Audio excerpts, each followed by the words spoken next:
26, 27 तारखेदरम्यान राज्यात आणखीन खूप पाऊस पडणार आहे, शेतामध्ये पाणी साचणार आहे, म्हणून हा अंदाज लक्षात घ्यायचा। पण राज्यात एकंदरीत परिस्थिती बघितली तर राज्यामध्ये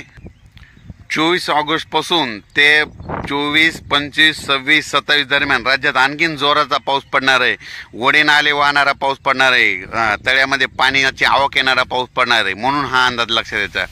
राज्यात इतर परिस्थिती बघितली तर राज्यामध्ये आपण जिल्ह्यावर बघू, चंद्रपूर, नागपूर, वर्धा, भंडारा, गोंदिया, यवतमाळ,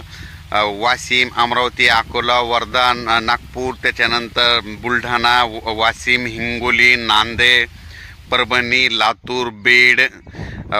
उस्मानाबाद, सातारा, सांगली, सोलापूर, जत, पंढरपूर, त्याच्यानंतर पुणे, कोकणपट्टी, त्याच्यानंतर नगर जिल्हा, त्याच्यानंतर नाशिक जिल्हा, मालेगाव, संगमनेर, शिर्डी, राहता, त्याच्यानंतर गंगापूर, वैजापूर, सिल्लोड, कन्नड, जळगाव जामोद, सिंदखेड राजा, त्याच्यानंतर धुळे, नंदुरबार, साक्री, पारोळा,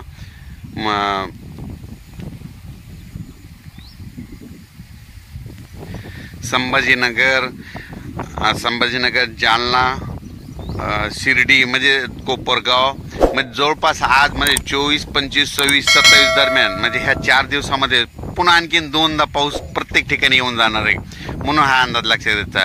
ओढे नाले वाहणारा पाऊस आहे, विजेच्या कडकडाट पाऊस पडणार आहे, म्हणून हा अंदाज सर्व शेतकऱ्यांनी लक्षात घ्यायचा। आणि सर्व शेतकऱ्याला सांगू इच्छितो की 28 ऑगस्ट, 29 आणि 30 ऑगस्ट दरम्यान परत हवामान थोडासा ढगाळ राहणार आहे, सूर्यदर्शन होणार आहे, पण पुन्हा 31 तारखेला परत राज्यामध्ये 31 ऑगस्ट, 1 सप्टेंबर, 2 सप्टेंबर, 3 सप्टेंबर आणि 4 सप्टेंबर दरम्यान